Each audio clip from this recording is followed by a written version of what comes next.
This is Jordan Tower with JT News. Make sure you smash that like button, smash that subscribe, and let's get right into the news. All right, so we got Memphis Bleek. He refuses to sell his catalog, even if it was for $100 million. This guy is crazy.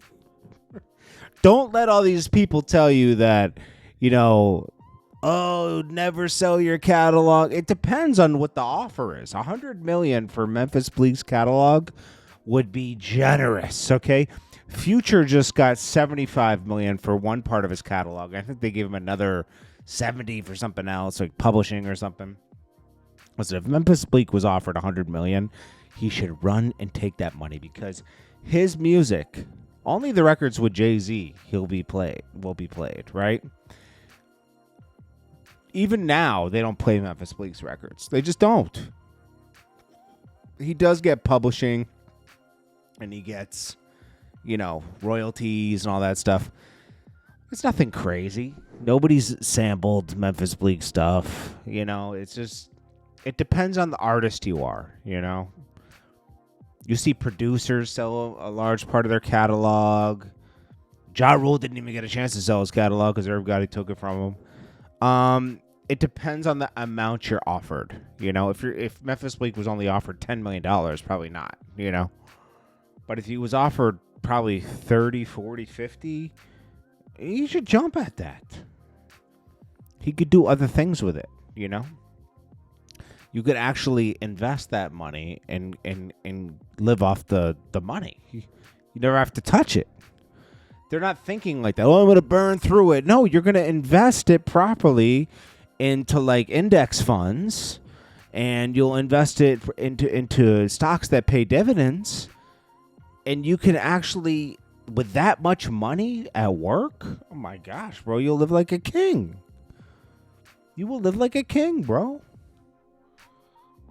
You got to just pick, you got to have, you'd have to, it would be a lot of work.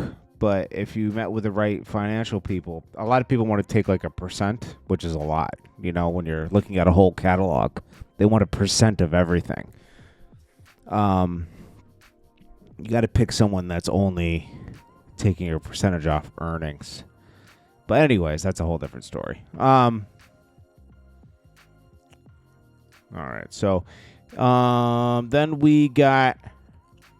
Oh, let's read this article. So 3-6 Mafia, they settled this $6.4 million copyright case with Suicide Boys. Okay, so...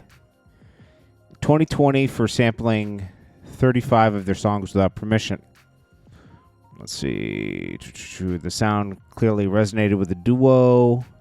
Ruby did. Okay, so perhaps. So what happened? So Ahmed the Ears on Twitter. Juicy J and DJ Paul reportedly reached a settlement with Scrim over $6.4 million copyright case. They hit the duo with back in September 2020.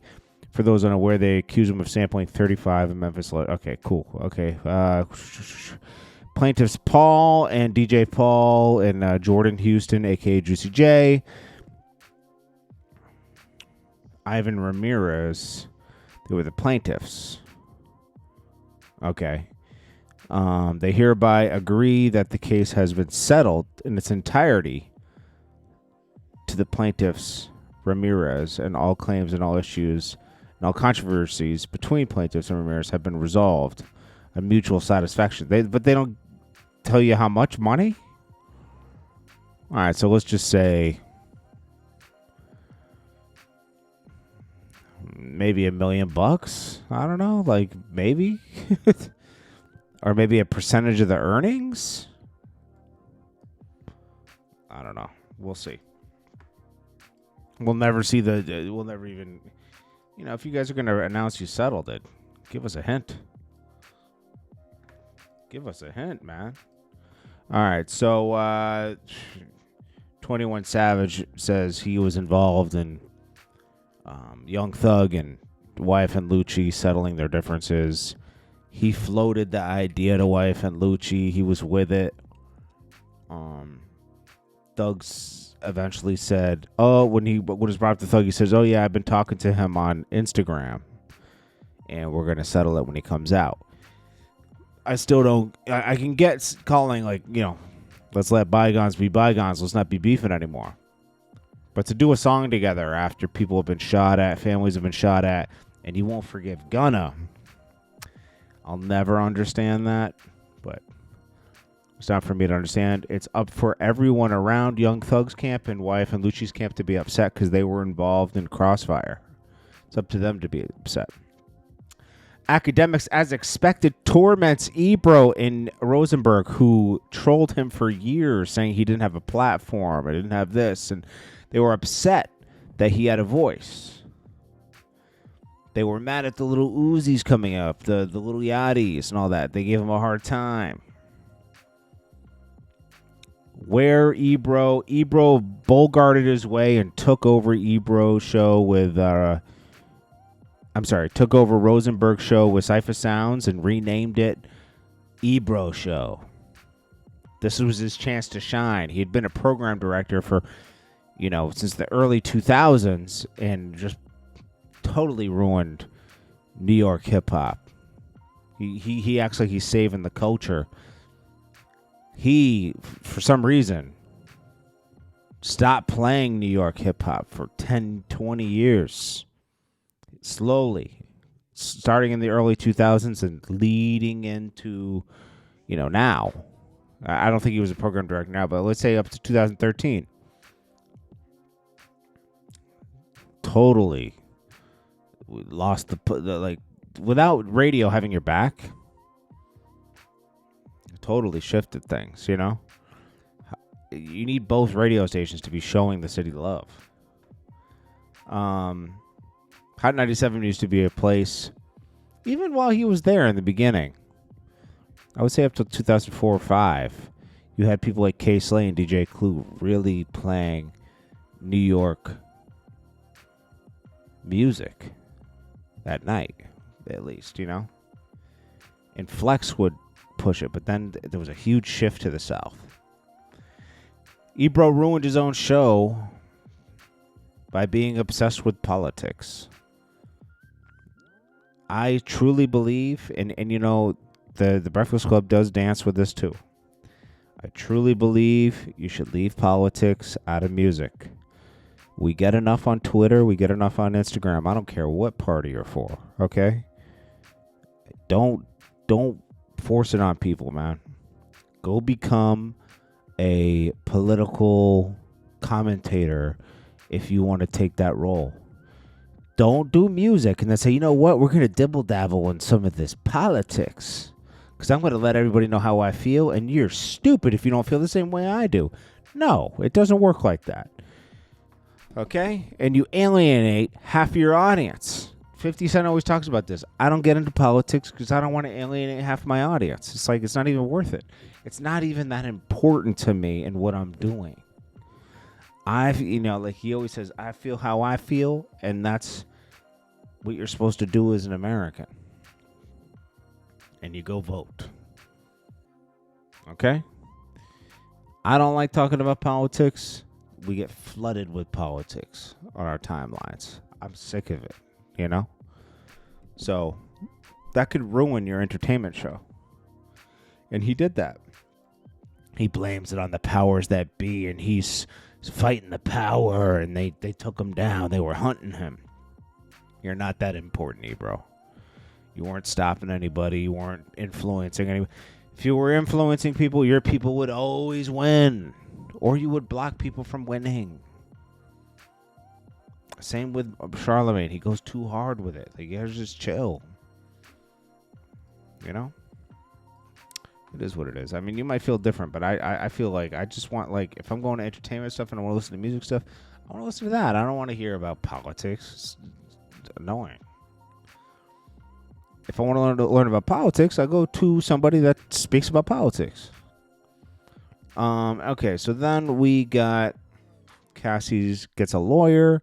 She's forced to get a lawyer because if she didn't get a lawyer, what would have happened was she would have had a default judgment with the escort that's taking her to court for $20 million.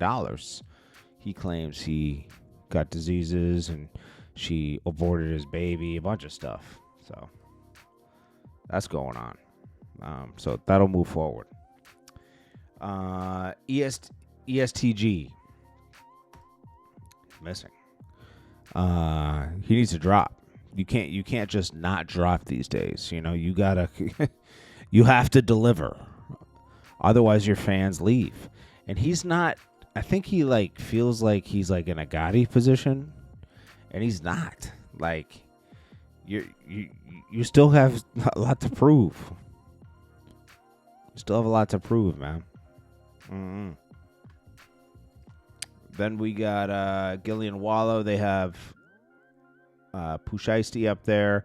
I don't know why Pooh Shiesty still feels like he has to bring a wad of cash up there. Is he insecure that he got out of jail and he has to show that he has money?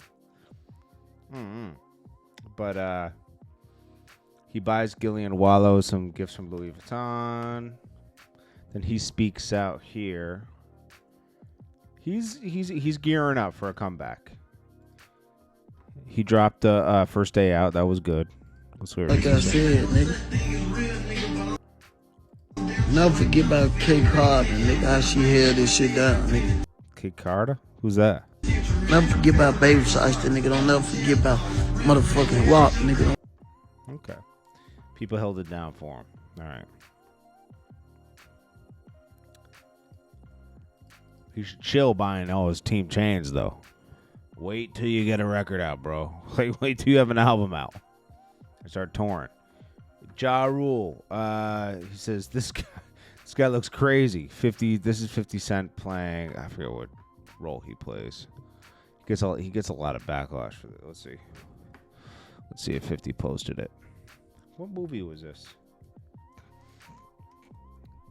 Now Ja Rule is just jealous because he's acting in movies, but Ja Rule's not out here winning. Ja Rule's out here being pretty stagnant. Here it is. He says, here's a sneak peek of Street Fighter movie. Everywhere, October 16th, 2026. That's like a year from now. And yes, Ja Rule's hating on this. Tell Fifth that Ja Rule and his first baby mom started following each other on IG an hour ago. Prepare for the worst. Jay-Z, Ja Rule, Rock Nation, Desiree Perez are all out here to get him out the paint. 50 Cent says, screw them all. My momentum, make them all get together. It's true. Same thing's happening with Cameron. He just spoke about it. Number 9. They are forming like Voltron to try to go against 50. He should, he does have to be careful. Cardi B talks about her experience, and she's in Saudi Arabia. So this is what's happening in Saudi Arabia. That's where she is, right? I know that they're trying to be the new Dubai. She's not in Dubai. She's in Saudi Arabia. They keep saying she's in Dubai. She's in Saudi Arabia. Saudi Arabia.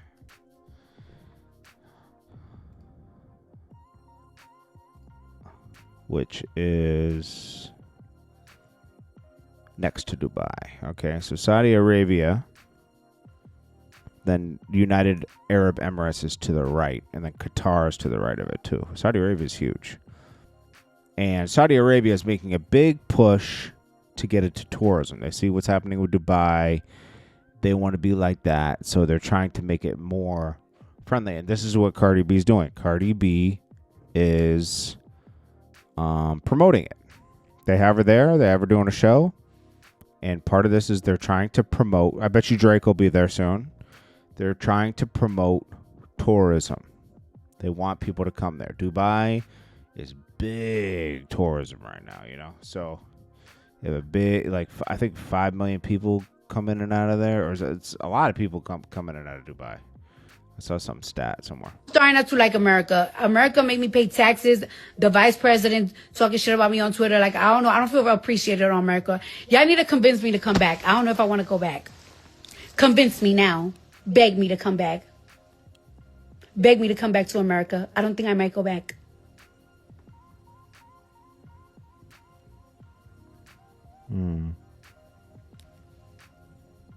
I remember a couple of years ago when they wanted to book me to Saudi Arabia, I said no because there was just so many like, you know, like they have so much restrictions on like women and gays and everything, but then it's just like this country has opened up so much. And on top of that, like when you do that as an artist, you only punishing your fans. Your fans shouldn't be punished. And wow, I'm very famous out here, honey. Let me. No, I'm gonna be honest with you. They're still the same. The bag was big enough for her to come out there. I don't blame her. So now she's like, hey, it's great out here, guys. Come on out here. Let me tell you, everybody knows me out here. I'm somebody over here. I'm somebody over here. They probably paid her $1 million. The soil, as soon as you step in Saudi Arabia soil, it calls you poor. You know what I'm saying? But people here are so kind. I do recommend to come over here for vacation. There's no alcohol, but some of y'all don't need to be drinking and having sex. Y'all need to repent. I remember a couple of years ago when they wanted to book me to Saudi Arabia. Now they're changing the alcohol rule too, but you have to make a certain amount of money or something. It's something they're trying to loosen up to make it more friendly. I don't think this is true. It says Fat Joe has spoken out about Diddy. This is tweeted, I used to roll with Diddy. He was my homie, but I stopped messing with him after one night in his studio apartment where making music. This guy started complimenting me, saying I looked nice with my chain, even asking if he could touch it. Of course, I said no. Nobody in the streets is going to snatch my chain. We were drinking and working on music, and went out of nowhere. He says, yo, Fat, I'd eat the red bone up.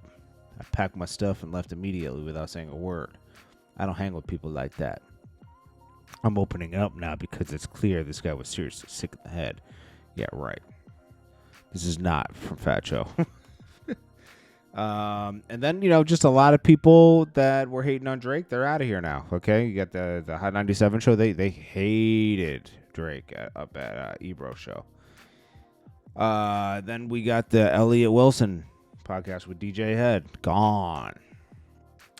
And then also a writer at, I think this is at Rolling Stone.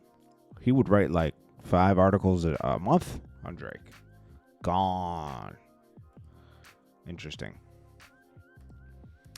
Anyways, this is Jordan Tower with JT News. Make sure you smash that like button, smash that subscribe button. I'll check you guys in the next one. Peace.